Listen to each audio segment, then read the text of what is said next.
Welcome back to SideQuest, episode 35, Final Fantasy VII. Let me actually check it here because last time we were talking, we weren't talking about Final Fantasy VII. It looks like this will be our 21st episode going through Final Fantasy VII. And, you know, back with me is my esteemed colleague, Mr. Wesley Schantz, and I should welcome him back. Welcome back, Mr. Wesley Schantz. Pleasure as always. It's just amazing, Wes, something about going back through this game as an adult, besides not having, besides dealing with nostalgia and not having the same moments of pure sort of joy and horror and sort of moments of feeling pure being like I did when I was a young person, like when I first saw Ares die or when I saw the strength of Sephiroth. These are no longer fresh and new experiences, so I don't have them, but what in the same way that I once did, or they don't manifest in such a bold and rich, like life-changing way as they did, because that was the first time I'd ever seen somebody who I cared about really in sort of a physical form like that get killed. Like, even though obviously Ares is not a family member or a real person, she's also more than just a character in a book or in a movie, because I got to actually play as her. And I even had a moment yesterday when I was playing that was very sad, where I was selling weapons to get money to buy new materia, and I came to a moment where I had to consider selling her weapons. And did you do it? Yeah. Did you Oh my God. So this will be very me, but also say I sold 2, but I kept 1. So I didn't sell them all. I couldn't bring myself to sell them all. I couldn't bring myself to sell the one that she had when she died, but I could sell the rest of them. But besides that that real emotion, and that I continue to feel even now as an adult playing this game, understanding that it's a game, and not, obviously she's not a character with sentient life like somebody who might actually leave my life. But the second point that I wanted to make is that it's just, even though we've done 21 of these episodes, it's incredible. It seems like we've almost spent no time at all, even though we have spent several months. And it just, the length and the breadth of the project feels so much less than when I was young. It felt like such a magnificent, long-reaching achievement. And perhaps it was for me as a young person to get to the second disc, something that takes a semester, potentially a month or two to do. But now it's funny, just given the context of what we do in the adult space time. We do things over a year or 2-year spans. You're now married, so that's a lifetime span commitment. But that it's almost like, oh, wow, we're on the second disc now. That didn't take much time at all. Yeah, I think it's the difference between, as you say, going back to something that is more or less familiar and breaking new ground in something that is, you have to sort of assimilate so much more information that it feels like a bigger deal versus, going back and retreading and sort of taking things out and looking at them again, maybe in new ways, but you sort of know what they are more or less already. Well, and so I wanted to ask you a little bit about that. So we have both been using, I believe, the Jagged Walkthrough Guide, and we both sort of admitted that this game can be rather difficult and not straightforward, especially when it comes to what to do next. And if you're on sort of a tight schedule like we as adults with jobs and, social commitments are, we got to kind of figure out what's next pretty fast and then get to playing. But in this part of the game, Jagged takes a moment to tell us that almost every place that we have been to before, we could now return to some benefit, to get some item that is now present there that wasn't before. Like, we can go back to Cloud's former home, Nibelheim, and play the piano and get Tifa's, I think, limit break, one of her ultimate limit breaks, something like that. We can go to Wutai, which we could have done already, but they mentioned this again, and play through the pagoda and get, I think that's also a limit break for Yuffie. And we can go back to all these various places and now receive items that we didn't get before. And I wonder to what extent that's like a microcosm of what one does when one looks into one's memory looking for information, and whether that is sort of what we are doing too by playing back through this game now for at least the second time, and trying to sort of dive into our own childhoods and this narrative that was a part of our childhood, and sort of separate the two and then figure out how this helped to mold us and what was good within it. And yes. I agree. I mean, it's interesting because in a way, in the context of the story of the game, each time you go to a new place, it's actually an old place to one of your characters at least, Hmm. in most cases. And and then now that you have the high wind, like you say, you can quickly go back again and sort of reconnect or re-explore, pick up anything you missed, also find some new stuff that wasn't accessible before. So the game in that way, rewards you doing what the characters were doing in the course of the story, right? And so, each of them recovers some sort of memory or something comes out into the open the first time you go through. And now the second time, it's like a little bit more abstract. You're getting like an item here and there, maybe a new materia, something like that. And so you're free to sort of go at whatever order you want as well. It's not quite the same story building as it is like building up your party, building up your sort of strategy, maybe if you want to start doing some of the, as you say, like the final limit breaks and things, start to like decide which characters maybe you're going to use for the for this part of the game when you for the first time, or maybe using some different ones that you haven't had in your party before. The materia that you can find, like you said, there's that one elemental materia when you play the piano with Tifa. There's also there's a full cure, and it's interesting because it doesn't actually have any spells that you can cast right away. You have to actually level it up first, and I don't know if I ever found that before because I didn't play this with the walkthrough the first time, but it's like tucked away back in Cosmo Canyon somewhere. If you get that and you level it up, uh, it's kind of ridiculous, like how powerful some of this materia is becoming. And that is sort of the next thing in the story is to start finding the huge materia, right? That's like the next step. Yeah, that's a very good guide. I wanted to ask you about not only what this sort of whether you thought the developmental process of pursuing materia and materia with 330 times growth and also seeing your characters now start to develop some pretty wicked powers with materia. I wondered whether you thought that might be a metaphor for the development of consciousness or personality in the second half of a human life. So in the first half, obviously, it's your physical body, which physically develops, and your brain continues to develop, and you develop your skills, and you sort of enter into the world. But then what happens in the second half of life? Like, you obviously degenerate physically, but can you continue to grow and progress? And the answer is yes. It's mostly your great philosophers and great artists. I mean, many people do good work when they're young, but you find, often people do their best work when they are older, when they are even more refined in their craft. And whether this is sort of showing the invisible growth of the mind and the sort of invisible and tangible skills that a human develops. And the second question I wanted to ask was about the team getting flipped up and you having to use new skills and new people and new combinations of materia, and how that's affecting you and what you think it means that the game is now forcing you into the situation. Not only did you now not have Cloud and had to use Tifa, who you might not have been using, but now Cid is leader, and he was nominated as leader. And so Barret, who seemed like the natural one, sort of abdicated as leader. And, since I'm playing this on PS3, there's a really, every time I turn the game on and load it, because I downloaded it through PS Online, but every time I have to load it, I have to change discs by clicking on two buttons on my controller. But there's always an animation of a character in CGI before that. Like, one is Cid looking at the high wind. And one is, of course, Ares looking at the high wind, which we talked about some yesterday, not online, not onto the air. But one is Barret at Ares's garden in Midgar, her castle, or not her castle, but her church garden. And I always thought, and he's like sort of scratching his head.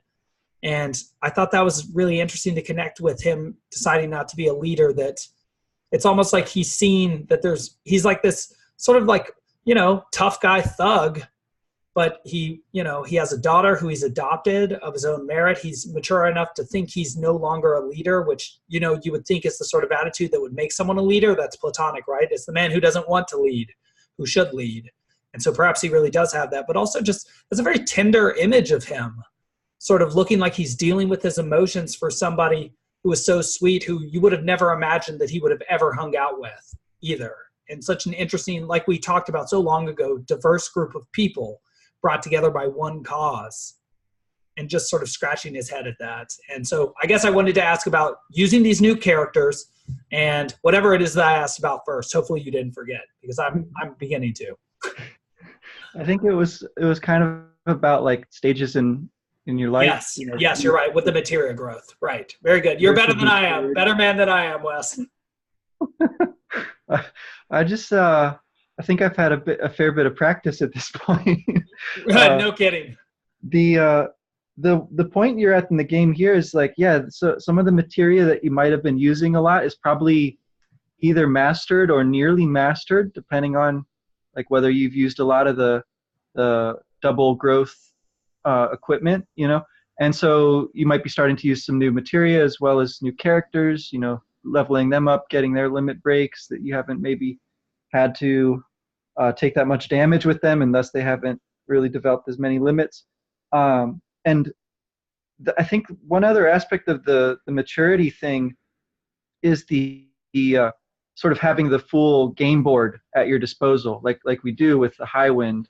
And so to me, it kind of makes sense that Cid would be the leader, and that's the reason Barret gives, along with saying that he personally doesn't feel that he's qualified after having sort of gotten to know Cloud and all experience all that they have, but also that their key to progressing at this point is the high wind, and Cid is the guy on top of that particular hierarchy, right? And so he's like the natural choice at this point. So for a mature person or someone who's no longer young, it seems to be that instead of finding lots of new things and sort of testing yourself against those, you sort of go around to a certain amount of things that you already do know about and move among them with like a set of strategies or a sort of a larger goal in mind, which might include leadership, which might not be something that really applies to a young person. It might be a kind of consolidation, of things that you've found or that are there that you just need to sort of put in some more effort to recover. It might be, again, to sort of like find someone who's lost, which is the part of the story that we're in. One of the things we do, at least before we go after the huge materia, is to find Cloud, right? Who's washed up on the shore of this like southeasternmost little island of Midil, and not only is Cloud there, but when you go there, Tifa decides to stay and try to like be there for him and nurse him in his damaged state. She still thinks that he can maybe recover, and she wants to be there when he does. So there's that element of caretaking, which I think also goes along with your point about no longer being young. And I think that's so fascinating because, well, for two reasons. It's almost as if you have the characters first revealed as what they want to be to you in the beginning of this game. Sort of like how Cloud first shows up, flipping into that train, being a show-off, Barret calls him.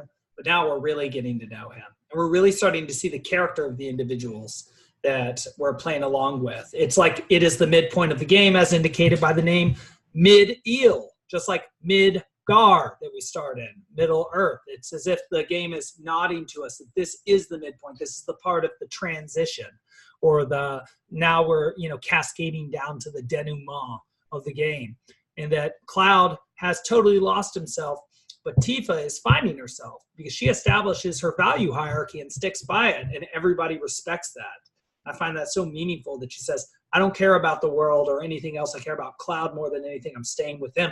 And all the guys who are there, at least in my party, I had Cid, I think Barret, and maybe Red 13, and they all kind of scratch their heads like, yeah, no, that's the best thing to do. That's fine. Yeah. And then, Tifa's just there. And it's interesting because you hadn't really seen to what extent she loved or really cared for Cloud before then. There seemed to be something there, but also some questions, which Barret then explicitly asks, is this the boy from your childhood, or is this a shadow of Sephiroth? Sorry, I had to ask. And it seems like Tifa, though, with some hesitation, says, no, he is the kid from my youth. So I guess, what do you think of that, Wes? Is she covering still? Is he both? Is he one? Is he the other? What's happening there? Yeah, I found that a really telling line this time. I also picked up on that, although having the exact words is really helpful. And I took that to mean that she has decided that she is going to embrace Cloud as the person that he believed he was, and that she had always gone along with his belief, that she seems to have kind of given enough of herself at this point that for all intents and purposes, he is that person for her. And that's fascinating. For himself as well. And I think part of that decision is probably seeing him in this condition of, illness and brokenness, right? And that she sort of realizes what she's lost and what he must have lost in that moment of sort of dysphoria, not knowing whether he was or was not real, all of that. It's a really, really powerful moment in the game. Well, that makes me think two very powerful things. One is that what blows his mind apart is exposure to information raw in the live stream, which is an in-game metaphor for, him having his psyche torn apart by realizing what he really is and what he's not. Two, that makes me think about how, and we talk so much about the Jungian archetypes here in connection to literature and media, because it makes perfect sense, that part of what, sorry, saying that, I'm trying to lose my train of thought that, so I said the live stream. I'm sorry, Wes. No, I think you're going down a Jungian thing. Is it the anima-animus relationship or something else? No. Oh, yes, roles and playing roles and embodying roles. I think one thing you realize is that, well, the Jungians, they talk about the persona, the mask. That's your initial role, the role you try, the job you live, right? You're the funny guy, or you're, the go-getter. But that's obviously a very superficial role, right? There's just like one course of action. Wherever you go, there's much more to you. And when you enter into a relationship with a person, and this is where you're dead on the money, you project the anima or the animus on them. Like the person you're with is girlfriend or boyfriend or wife or husband. But again, obviously your projection of that role onto this person and their embodying of it is a very small segment of who that person really is as a living physical psychological being. And so what one runs into in relationship, and I think this is part of what a midlife crisis is that one slips in the representation or the embodiment of one's role. So like Cloud here has been trying to be soldier or hero, and now he's utterly vulnerable. So physically and psychically weak that he's totally the opposite. He's fallen. This is his post-Diluvian state. He is no longer embodying that role. But what Tifa believes in is not the person that he used to be, or the fact that it might be a lie that he is not the person he is trying to be. But what she is focusing on is that he has been attempting to be the person he has claimed he is, and has the capacity to be that person in the future. And I think that's the more mature way of looking at a role. Not that you and hero are one and the same at all times, but that you can be hero insofar as you act in that way. And I think that's sort of the fall and the sort of regaining paradise aspect that's going to have to happen here for Cloud. Yeah. And one of the other components of that, like what it means now to be a hero, is not going to look like his ideal of Sephiroth that he was sort of chasing after for so long. It's going to look really different because you've got this meteor hanging in the sky, this kind of impending doom, which is the other part of the midlife crisis, right? Like sense of impending mortality, or it may as well be impending because it's inescapable and it's coming sooner or later, right? You're gonna die. And that's like meteor. It's like everyone on the planet has that sense really hanging over their heads, like literally. And what a hero is in this situation then is the one who can clear that up, who can face meteor, right? Help to avert the catastrophe and save the world, right? So that's a real different kind of hero than the Sephirothian image that we've been working off of. And it's sort of like puts Sephiroth in that category of the false idol, which again, like that's part of the difficulty is maybe you've had certain beliefs that were not questioned for a long time, and then you have to find that they are inadequate to a new situation. And I find the movement here from Cloud as leader to Cloud as sick invalid, kind of an interesting reflection of that as well, right? He has been the hero, he's been the leader of the party, and now he is broken down and needs someone to take care of him. But at least we found him, and there's hope in that respect. He's not as far gone as Sephiroth. Yeah, and I see that almost as part of a great meta commentary along with Meteor and hanging over our heads for the rest of the game, even during the most fun side quests, as if the game is sort of talking about the path of life, as in the first half is to get into the game and to sort of immerse yourself in the world.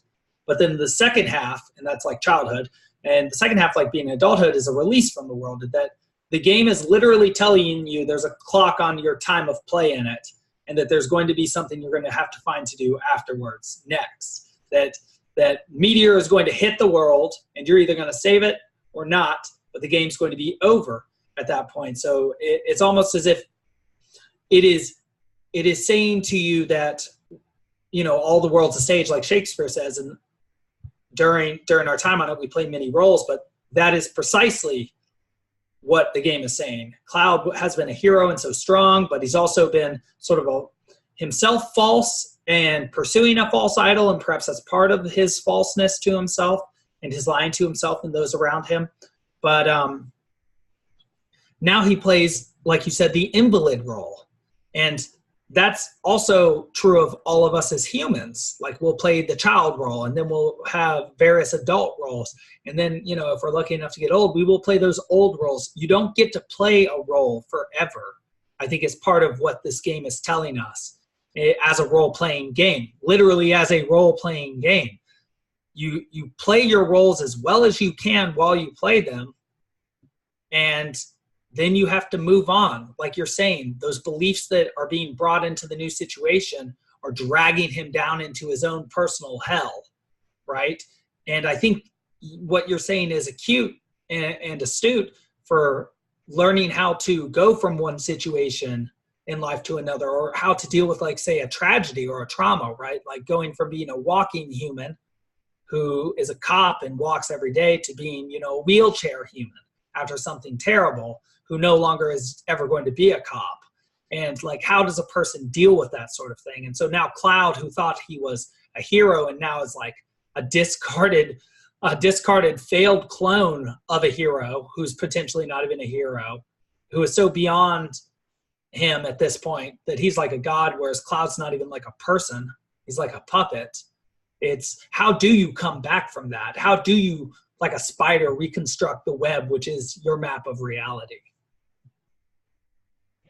It's interesting you mentioned about his passage through the life stream, and that's the theory behind that, and how it's connected with materia, which is like crystallized from it.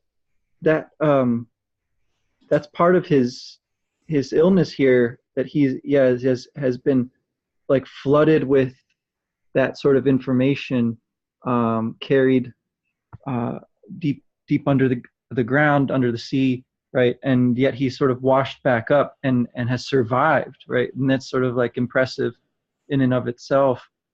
That it makes me wonder then about the game sort of having you go around and collect huge materia kind of out of nowhere at this point. That's like the new thing to do because you listen in on another conversation in the boardroom back at Shinra headquarters where they're deciding, okay, here's our new plan. We're going to gather some huge materia, load it on a rocket, and blow up the meteor, and that's going to work. And that's what we'll do. All right, break. so like all of a sudden, and it sort of, I mean, it sort of curtailed each of these little scenes of like figuring out what to do next. It feels a little bit contrived and a little bit, short as far as adventures in this game go. Like, remembering back to Midgar, it took us how many hours to get through that part.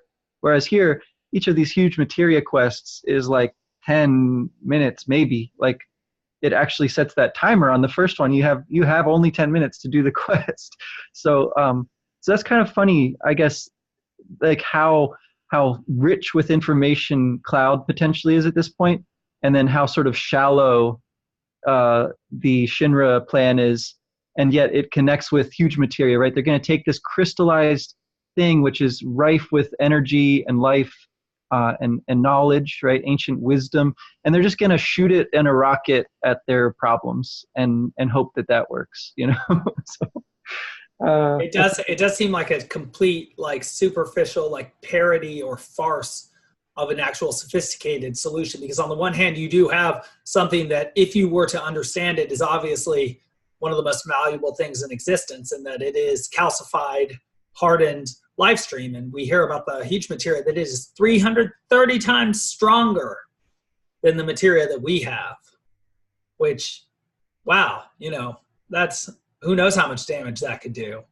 And they're just gonna, like you said, attach it to a rocket and hope it explodes in the right way in front of meteor.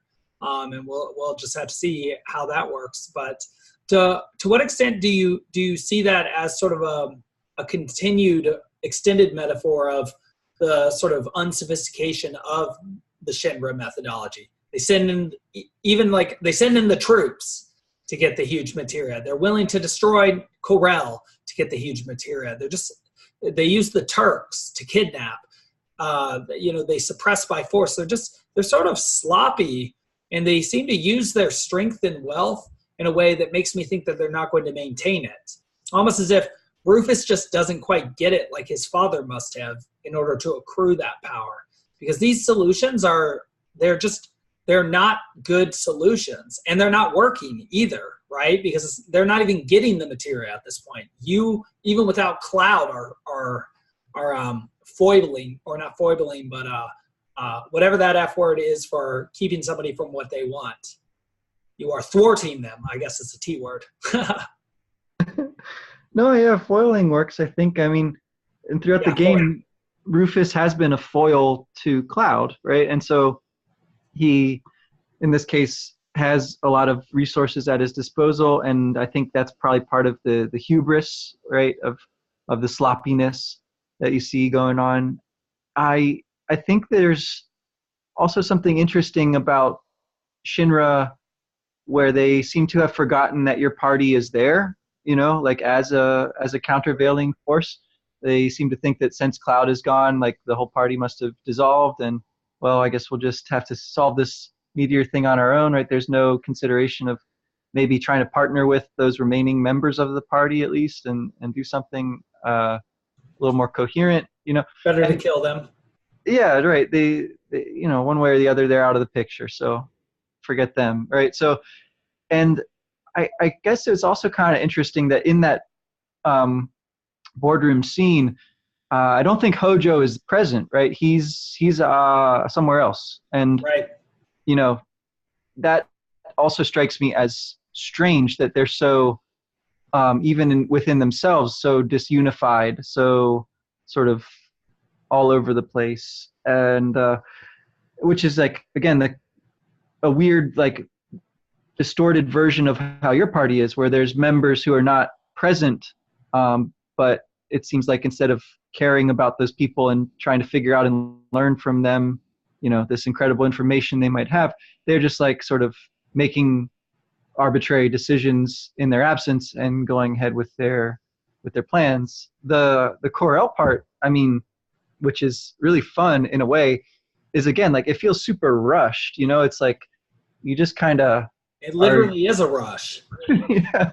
And so you're sort of like forced to behave like Shinra in that respect. It's a train scene, which again might make you think of that very first part of the game where you're on the trains a bit and trying to be undercover. In this case, you're trying to catch up with the train, and so you have to like do some silly movements, again, kind of like with Tifa when she was imprisoned. You got to like move buttons and levers up and down to catch up with the train, and then it's really frustrating because you have to stop the train and you don't really know if what you're doing is working at all. You're just like pushing buttons and a bunch of text is popping up on screen and you're just trying to like scroll through it as quickly as possible.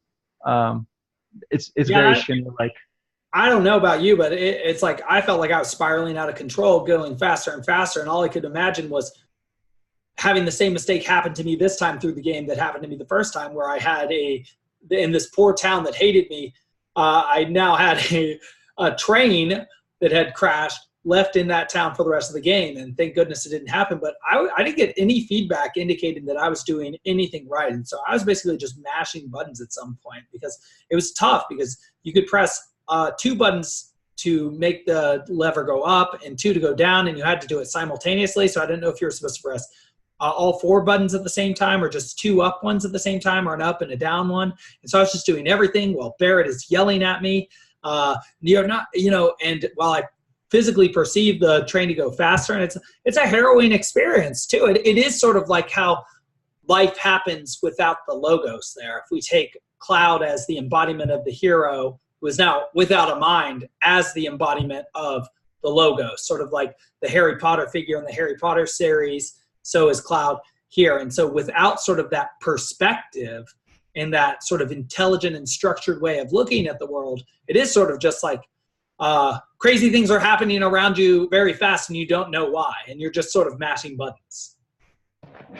Right. It's pretty rad. On the other hand, you get this kind of thrill of just going through battles as quickly as possible, and your team is clearly wrecking these wimpy Shinra flunkies, and it's like you've got this timer that you're racing against. That's the real challenge, right? And so it's like you have this kind of arbitrary thing that you're struggling against that is like Meteor. It's hanging over you. It's not really Shinra. It's not really any person so much as the sense of your own impending doom. Like, should you not be able to complete this thing in a short enough time? Paradoxically, that does like draw you into the game even more, though. In this case, right, like you shut out everything that might be a distraction to try to like accomplish this task within the time limit. It's a very strange. It's a strange feeling. I don't know if you ever played Majora's Mask. I was thinking of that.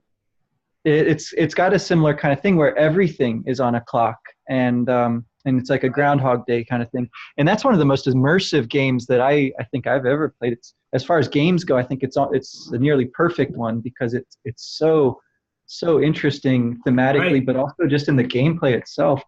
It blows Final Fantasy VII out of the water, but Final Fantasy VII has this richness of story.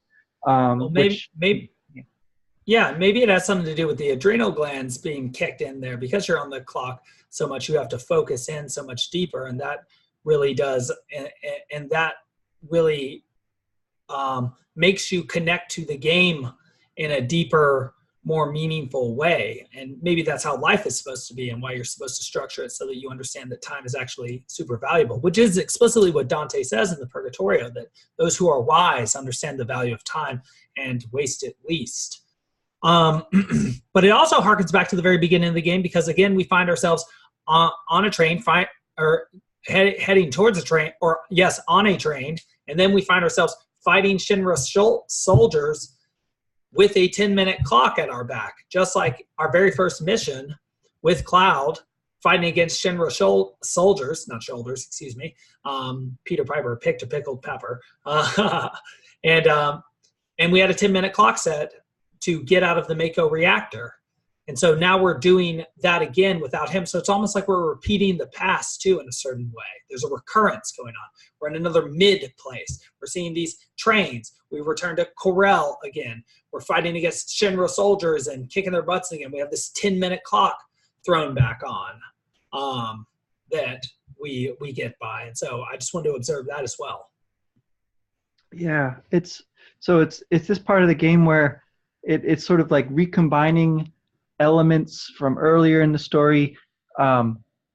That's also Cloud's question. I think when you go back and visit him at a certain point, or if you go back in and talk to him again, he'll say like, "What number am I?" Or someone says that's what he's been asking, right? And that's sort of the interesting meta thing about Final Fantasy games, right? They all sort of recombine these same sorts of elements, maybe with some new bells and whistles, but just kind of like reiterate. And this game it's cool in the sense that it sort of is reflective about that, self-reflective, and implies that the player needs to sort of think about, just what it is that they're doing by playing these games, spending their time, which is so valuable.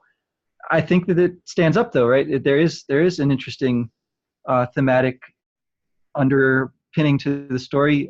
There's really interesting character sort of development and relationships within it. And more than that, right, the kinds of things that happen when you play the game with other people, or at least sort of talk with other people about the game, things that come out, which you might not have gotten from reading books or something like that as a kid, but that, playing games was fun enough to get you to sit still long enough to see and start to, wonder about. I agree. So, it's like yeah.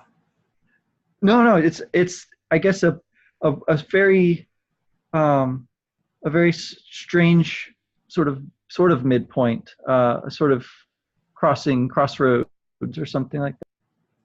Yeah, and just more on the midpoint bit, we actually will get to a place called Fort Condor, which has a phoenix-like condor, which I believe you get Phoenix down from, or a Phoenix materia from, that will, and even after this, what was it, Wes? I saw. It's the Phoenix Summon spell, which is really cool. Yes, the Phoenix Summon spell. And so I think the animation is, because I haven't yet finished playing that part again, is that after you repel the Shinra, the sort of mom flies away and the egg will hatch.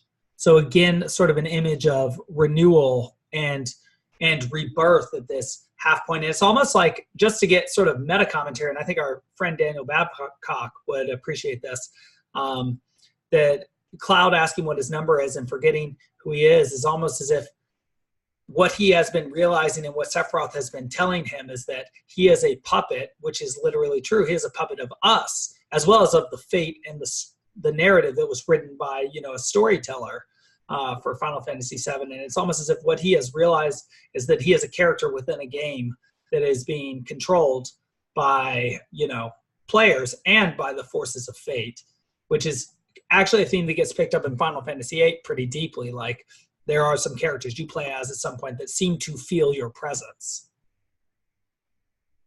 Yeah. I think that this is a point in game development history where the medium had sort of reached a certain saturation, and the people playing the games and the people making them were at a certain level of sophistication, maybe that they started to sort of ask those questions and make that part of the game. Since you bring up Final Fantasy VIII, I don't honestly even know what number they're on now and what kinds of things might have happened in the meantime. I don't think I ever played beyond 10, maybe. That was the last one I ever played. So this is something, we can kind of speculate about, but like, what is the next step after making that sort of self-referential move. How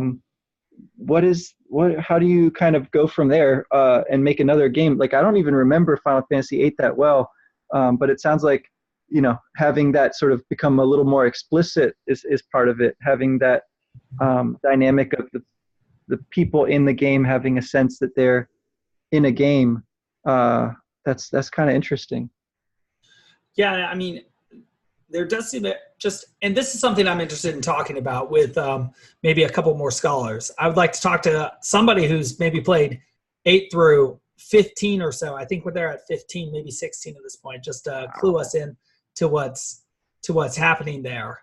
But also, I'm sorry, I'm forgetting the exact theme that you just touched on there, but somebody to clear up that theme just a little bit. I'm forgetting which one it is I'm actually referring to, but. Well, I guess speaking of scholars, we talked to Helen McCarthy the other morning, which was really excellent. I was really pleased with getting to do that. And we've got another person, a Dungeons and Dragons player who we're going to talk to this afternoon, hopefully. So we're making those efforts to learn from. And that's what it was. Thank you, Wes. You helped me. Yeah. So somebody who could maybe speak to how what we look for in games is not only the competitive sort of moving towards a goal, but the social element. And what comes out in Final Fantasy VII is just how important that social element is. That pursuing a goal with people produces ultimate friendship, which is a claim that I came to much earlier and made, and I would continue to make.